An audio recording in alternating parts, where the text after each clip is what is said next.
This video is for fun and comedy, dweebs. Don't take it too seriously.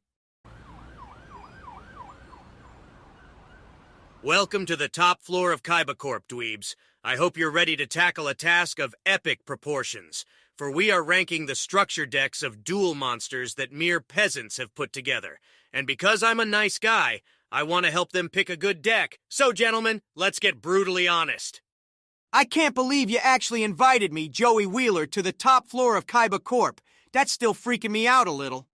Well, Joey, I don't think I could do this tier list without your input. I'm your host, Seto Kaiba, and joining me is a third-rate duelist, Joey Wheeler, for the everyman out there, and fellow champion-ranked duelist, Yugi Moto. Though you do appear to be a little short right now. Get the Pharaoh here, now. Fine, that's fine. Yeah, maybe I wanted to give my opinions on the structure decks, but that's fine. Off to the mind prison I go. Why you gotta be getting rid of him so fast? He's a good duelist. I'm here. It's time to rank some garbage. I mean, structure decks. Sorry, that was what I meant. Hey, everyone has to start somewhere. Structure decks are a great way to get friends into the game. How do you think I got Tristan into it? His favorite card was the Cyber Commander. Anyone who plays this game to win wouldn't spare that card so much as a glance, Wheeler. He was still using it during the virtual world trip, but, real duelists remember their decks, but, He was too busy looking at your sister, we know. Now let's get things started. And I think the first structure deck on this list is Dragon's Roar. One I think you both appreciate. I see we're starting off by making jokes that I like dragons, and that's the biggest compliment I'll pay you here. No, this structure deck was mid-trash. Red Eye's Darkness Dragon is not only a pale imitation of my Shining Dragon, but you only get one! This deck just wants to do nothing but dump dragons into the grave to power up Red Eyes. But if you never draw it, good luck getting the deck to work. Okay, rich boy, but let's talk about what it's got going for it. Pot of Greed. Reckless Greed, that's your draw power. Reload for the bad hands. Dragon's Rage, all your monsters are gonna be piercing. If you got something you can't punch over, you got Snatch Steel to take it, sack it, and turn it into one of your big guns. I think it's an easy S If you tier. can't punch over, well, Wheeler, just like you, 2400 is just not enough to get the job done. And unless you get your boss monster out, with limited protection, mind you, someone is going to play a Sakuretsu armor on you, and you'll eat shit. Or Lightning Vortex. For a deck that revolves around making a big dragon, this deck sure is bad at defending it. D tier, much like the duelist defending it. That's low, man. Unfortunately, I agree mostly with Kaiba, though he is underselling a few strategic combos. Creature swap into Masked Dragon. You get your opponent's monster and just summon another to your field, an additional option to punch over, as it were in addition to Snatch Steel. And if you do get a bad hand, you have cards like Swords of Revealing Light, Masked Dragon, and Twin-Headed Behemoth to help stall. And if I could turn your attention to MST, Stamping Destruction, Trap Jammer, and the Dragon's Bead, you have plenty of options to keep Darkness Dragon around. And if I could direct your attention to Ceasefire, the two interdimensional matter transporters, and Graveyard from the fourth dimension to your attention, you'll see why it looked like Wheeler built this deck. There's only 4 level monsters in the deck, and you want them in the graveyard for the fragile boss monster. Tell me, how many duelists do you think have won the game because of Ceasefire?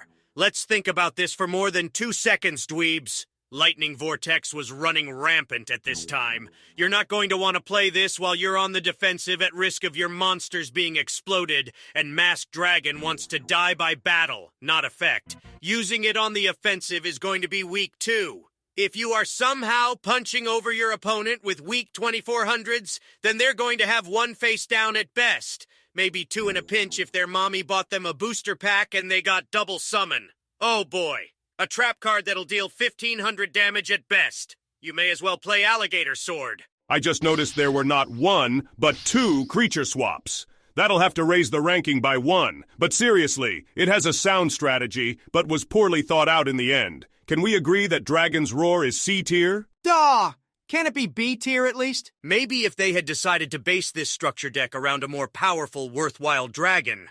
No, I think C tier is fair, Joey. We do have to set our biases aside. Why do I get the feeling the first Magician structure deck is getting an S from you? Can it, dweebs? We're moving on to Zombie Madness. I'm not a fan of this one. You have 2 seconds to start explaining, Wheeler. This deck doesn't really want your opponent to play the game. I mean, look, Vampire Lord, Vampire Lady, discard deck to graveyard, compulsory evacuation device at count 'em 3, torrential tribute. Like I ain't here to play solitaire, man. And look at that boss monster. You have to banish your guy that can revive himself for a 3,000 that can sometimes summon dudes if you drew high-level dudes. It's not great. See ya. Short-sighted and narrow-minded, Joey. I expected better. This deck has plenty of twists and turns to keep your opponent guessing. Spirit Reaper can't be destroyed by battle. Vampire Lord and Lady can weaken your opponent's deck if you catch on to their strategy. Despair from the Dark is great if you get hit by Delinquent Duo or card destruction. And plenty of monster removal options. I think this is an A-tier deck. Yugi is right. You are short-sighted.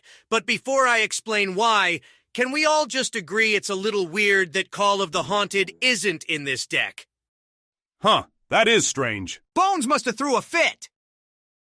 No matter, this deck is an improvement over Dragon's Roar, Wheeler, and I'm not surprised you can't see why. First of all, the control in this deck is far superior. Pyramid Turtle was one of the best searchers in the game. 2,000 defense being its requirement allows you to pull several hard hitters out with little effort. Just one wrong move, and this deck summons a 2,400 attack monster with 2,000 defense, and it doesn't need a specific card to do it. And it has a good effect too.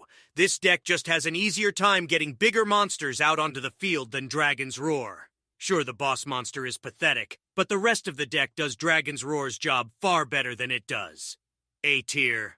Think that's a solid case for it to remain A-tier. Unless you've a stronger counterpoint, Joey. Sure, Regenerating Mummy is weak as fuck, and the deck has 2. Dragon's Roar should really be called Dragon's Whimper, because that's all you'll hear from anyone who plays it. Kaiba, you've made your point. Let's move on now to Blaze of Destruction. Why don't, you start this one off, Yugi?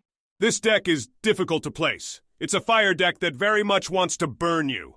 Ha ha ha ha, I get it. Right. Anyway, we see some interesting deviations. Some staples return, but some standouts are level limit. Area B, the attack boosting cards, and the burn cards. Just seems like it's inevitable you take damage from this deck every turn you fight it. Battle. Burn. You'll be paying with your life points somehow, and it can perform the Solar Flare lock if your opponent isn't careful, but it has less options to steal your opponent's monsters. Confusingly, this deck has both Tribute to the Doomed and Call of the Haunted. I'll give it B tier. This ain't a solid deck, Yugi. Sorry, none of this burn is really heavy burn. Its draw power is weaker than to others. Meteor of Destruction is like dead late in the game. And UFO Turtle just, well, it only has a couple of good hits. And I'm gonna say it, this Flame Emperor, he's gonna die to so many traps it ain't funny. Your opponent has no reason to hold them when you're gonna blow them all up. And look, he can't be special summoned for some reason, and his only 2,700 attack at LV9 with 1,600 defense, I could kick his ass. This deck is CT-ya, sorry. Once again, you clowns miss the obvious. While it has a few options to help control the pace of the duel, they're rather weak. You only have one Raging Flame sprite to abuse under level limit, and if they die, that option is gone. This deck heavily relies on its field spell to be even remotely relevant. And I can't believe I'm agreeing with Wheeler, but this burn isn't strong enough even in the slower-paced days. This deck is going to have trouble keeping monsters on the field. One solidly timed Lightning Vortex and this deck is done. Spell Shield might save it, but the strategy is still on the weaker side. Throw this trash in D where it belongs. We'll put it in C tier then, even if I do think you're both ignoring some strong combos. You're right, Yugi. I can't believe I overlooked the power of the Molten Zombie and Premature Burial/Call of the Haunted combo. That'll really show 'em. 2 whole cards! It's like they have a second pot of greed. You're right, Wheeler. We better listen to Yugi. Yeah!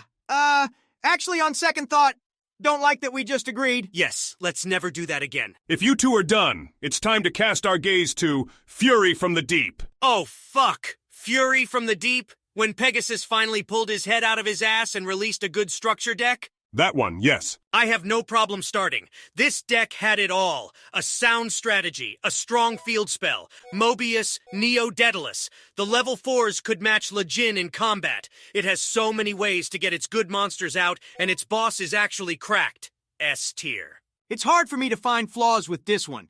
Gravity Bind is whack, but I think Legendary Ocean solves a lot of its problems. It's got a lot of ways to get its big monsters out easily. I'll give it A tier.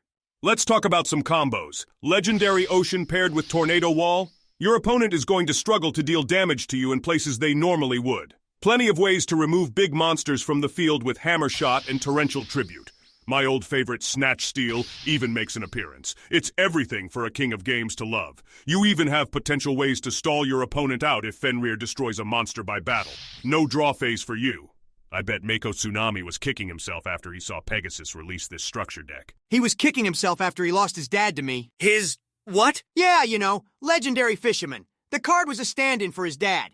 He lost it to me in Battle City. Top 10 most pathetic things I've heard in my life. Hey man, be cool. Dude lost his dad. What a coincidence. So did I. You don't see me trying to throw a surrogate into my deck. Oh, huh.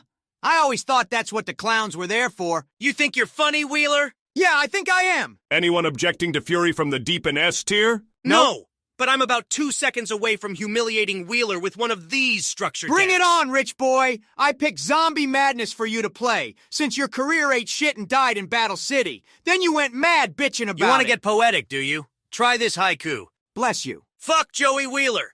He managed to lose to Siegfried. Man was a free win. And then the King of Games declared they were discussing Warrior's triumph. Focus now. Oh, hell yeah! A dweeb deck for dweeb players. Since I know you're lacking the warrior spirit, rich boy, let me educate you on how this deck works. Wheeler, I've seen your deck. You're not qualified to educate deck building. Ha ha! That's funny. Almost as funny as the crazy shit this deck can pull. When Pegasus released this one, it opened my eyes. Gearfried equipped with Blast with Chain. Hello, Instant Monster Destruction. We got Gearfried the Swordmaster too. This deck had 2 boss monsters. Then look at all the crazy equips this deck comes with. Guilford the Legend can pull them right back out of the graveyard. Mataza the Zappa can't be stolen from you. This deck even has a built-in Jinzo to get rid of traps with Royal Decree. This deck has power. Stay in power too. Easy S tier. Gearfried turns into Gearfeed rather quickly, Wheeler. That Swordmaster isn't going to be impressing anyone if he never hits the field. Or enjoy the nice brick sandwich that is Release Restraint and the actual Swordmaster. Guilford is apparently a legend, but he's one of the worst cards to equip these cards to when you have so many better options. And look, you can't special summon him, and he requires plenty of equip cards in the grave to make him worth the summon.